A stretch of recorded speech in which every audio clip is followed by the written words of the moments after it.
The guest who stole more than just my space. Last spring, my cousin Melissa called me out of the blue. She was crying so hard I could barely understand her, but eventually she told me her roommate had kicked her out and she had nowhere to go. Now, Melissa and I were never super close, but we did spend every summer together as kids at our grandparents' house. So even though I loved living alone and valued my space, I thought, she's family, how can I say no? I told her she could stay with me for a couple of weeks, just until she got back on her feet. The next evening, she showed up at my door with 3 oversized suitcases and a shiny, brand new pair of expensive headphones around her neck. I remember thinking, strange, she says she's broke, but she's walking in with gear that costs hundreds of dollars. Still, I brushed it off. At first, it was fine. We stayed up late watching movies and laughing like we used to as kids. But by the end of the first week, I noticed, she wasn't even pretending to look for a job or a new apartment. Most days, she'd sleep till noon, scroll TikTok, and order takeout with money she claimed was from a friend. Then the real red flags started. One afternoon I came home early and found her in my bedroom, going through my dresser drawers. When I asked what she was doing, she just laughed and said she was curious about my style. My gut told me something was off, but I let it slide. And then little things started disappearing. My favorite sweater. A pair of earrings my mom had given me.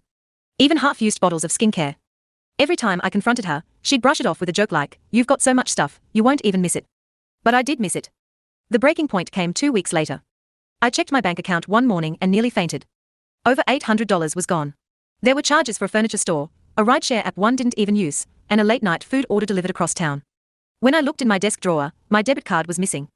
Melissa was sitting on the couch, casually painting her nails like nothing happened. I held up my bank statement and asked if she knew anything about it. She froze, then shrugged and said, "Relax, I was going to pay you back. I just needed it more than you right now." That was it. That was the moment my blood boiled. She hadn't borrowed from me, she had stolen from me, and she thought it was no big deal. I told her to pack her things and leave immediately. She screamed, called me heartless, said I was abandoning her when she needed me most. But I didn't argue. I called a friend to come over while she got her stuff, because by then, I didn't even feel safe being alone with her. After she left, it took weeks to fix everything she'd messed up, random subscriptions, delivery accounts opened in my name, even my Netflix password changed. And the worst part? I kept thinking about how guilty I'd felt at first for even hesitating to let her stay. Now, I keep my doors locked tighter than ever.